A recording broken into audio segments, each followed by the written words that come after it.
Bharatiya Janata party ने operation सिंदूर की सफलता और विपक्ष के हमले के जवाब में देश भर में तिरंगा यात्रा निकालने का फैसला लिया है।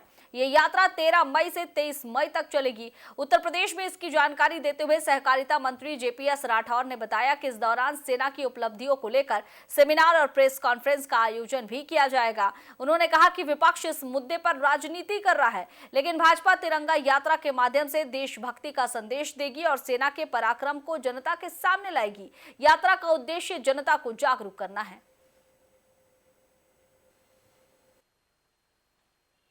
ऑपरेशन सिंदूर के सफल आयोजन के बाद भारतीय जनता पार्टी आज से 10 दिन तक तिरंगा यात्रा निकाल रही है। हमसे ज़्यादा बात करने के लिए उत्तर प्रदेश सरकार के मंत्री जेपीएस राठौर हैं। सर, क्या संदेश देना जा रहे हैं आप लोग तिरंगा यात्रा के माध्यम से? सेना का शौर्य और पराक्रम का संदेश जनता तक पहुँचे, इसके लिए जाएंगे।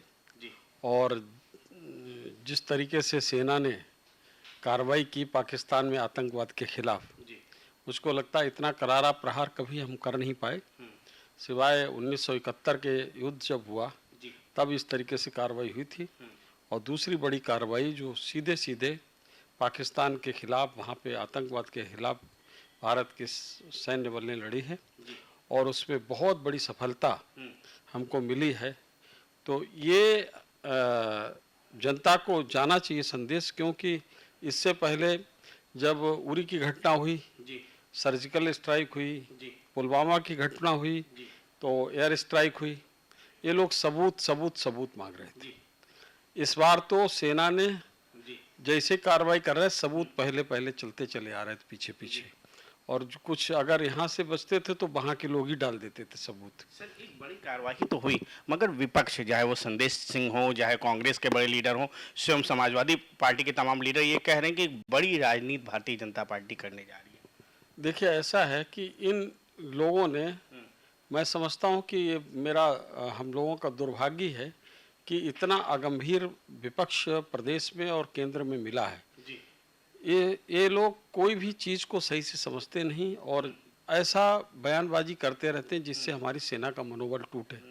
अब आप इनके समय, कांग्रेस के समय की बात करिए कि अफजल कसाब तमाम आतंकियों के साथ यहाँ पर आया था। मुंबई के रेलवे स्टेशन पे तड़ गोलियां चली थी, कितने लोग निर्दोष नागरिक मारे गए थे। ताज होटल में जाके आग लगाने का काम किया गया था। और उसके बाद इन लोगों ने क्या कार्रवाई करी? उन लोगों को पकड़ा भी सेना के लोगों ने, पुलिस के लोगों ने, उनको बैठ के जेल में बिरयानी खिलाने का काम किया। माननीय प्रधानमंत्री नरेंद्र मोदी जब बने तो उन्होंने एक एक करके सूली पर लटकाने को उनको काम किया गया था। दूसरी और बड़ी घटना, इनसे भी जो समाजवादी पार्टी के लोग भी कहते हैं, मुफ्ती मोहम्मद शहीद जो अब देश के गृह मंत्री थे, उनकी बेटी को आतंकी उठा ले गए थे, उसके बाद भी हम कोई कार्रवाई नहीं कर सकते। गृह मंत्री की बेटी को आतंकी उठा ले जाएं और हम कोई कार्रवाई ना करें, इतनी विवश सरकार तो हमने कभी देखी नहीं।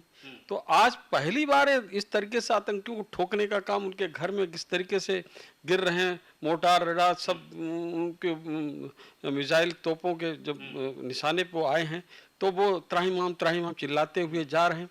और वहाँ पर सेना किस तरीके से मिली हुई है, सेना के सैनिक आतंकियों के ताबूतों को अपने कंधों पर उठा कर ले जा रहे हैं, यानी कि सेना के कंधों पर ही आतंकी फल फूल रहे हैं। तो पूरी तरीके से पूरी दुनिया ने देख लिया।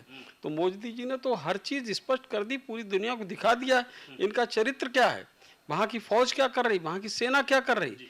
इसके कारण हमको ये जीत बड़ी मिली है और हम जनता के बीच में जाएंगे, जनता को बताने का काम करेंगे। प्रधानमंत्री जी ने कल अपने भाषण में बहुत स्पष्ट कर दिया कि अगर आतंकवाद को पाकिस्तान पालेगा तो नस्ता नाबूद कर देंगे, मगर वहीं विपक्ष कह रहा है कि अमेरिका के राष्ट्रपति के दबाव में आके युद्ध को विराम लगाया। देखिए, अब यही तो है कि किस तरीके की कूटनीति रणनीति होती है।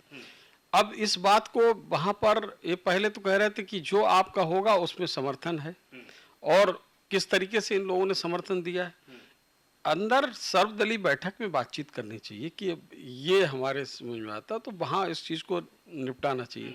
अब किस तरीके से, क्या ये कहना उचित होगा कि उनके दबाव में किया या ये कहना उचित होगा कि उनके दबाव में नहीं किया?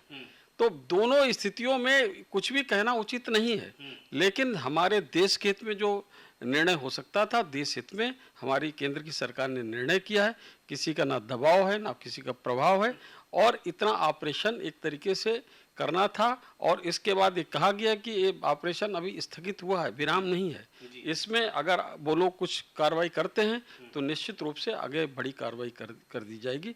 मैं प्रधानमंत्री नरेंद्र मोदी जी का आभार व्यक्त करना चाहता हूँ और पूरी सेना को शाबाशी देना चाहता हूँ कि उनके शौर्य पराक्रम के लिए, कि माननीय प्रधानमंत्री जी ने एक तो सिंधु ऑपरेशन करके सिंधु जल रोकने का काम किया, पानी रोकने का काम किया, दूसरे उसके बाद दूसरा ऑपरेशन सिंदूर ऑपरेशन हुआ।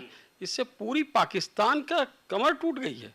पाकिस्तान कराह रहा है पूरी तरीके से, और इसके बावजूद भी इनको चैन नहीं है। तो मुझे लगता है कि विपक्ष को हम किसी तरीके से बता नहीं सकते। इन लोगों ने बीच बीच में भी सेना का मनोबल तोड़ने का काम किया है। ये ना तोड़े। अभी विपक्ष कह रहा कि संसद का सत्र बुलाइए, कोई कह रहा अग्निवीर कहाँ गए। अरे अग्निवीर भाई, कोई सेना कोई फैक्ट्री नहीं है रोजगार देने के लिए। सेना अपनी आवश्यकता अनुसार राष्ट्र की रक्षा के लिए नौजवानों को भर्ती करने का उन्होंने अभियान चला रखा है। कि आपके लोगों को रोजगार देने का वो फैक्ट्री है क्या? तो ये इस तरीके से तो आज उन्होंने जो अग्निवीर तैयार किए वो 5 साल की सेवा के बाद फिर बाकी सिविलियन के रूप में यहाँ पर काम करते, अपना कोई व्यवसाय करते, कहीं रोजगार करते, नौकरी करते, कुछ भी करते। अगर जरूरत पड़ती तो सेना उनको फिर से ले लेती। पूरे इजराइल में वहाँ का एक एक नागरिक, चाहे महिला हो पुरुष हो, वो अग्निवीर की तरह ट्रेनिंग लेता है। हमारे देश के कुछ नौजवानों को हम ट्रेनिंग दे दें तो उसमें ही पेट में दर्द हो जाता है। इस योजना को किसी तरीके से दूसरे तरीके जोड़ के उनको उस योजना का पलीता लगाना है। ये विपक्ष को समझ में ही नहीं आ रहा वो कर क्या रहा है। मैं समझाना चाहता हूँ विपक्ष, अगर इसी तरीके से आप करते रहोगे हमारे देश को कमजोर करने के अलावा कोई दूसरा काम आप नहीं कर रहे हो। धन्यवाद। भले ही तिरंगा यात्रा को विपक्ष राजनीति बता रहा है, मगर भारतीय जनता पार्टी सफल सिंदूर ऑपरेशन को जन जन पहुंचाने का काम करने जा रही है। कैमरामैन अफसीक के साथ साहिद सिद्दीकी, रफ्तार।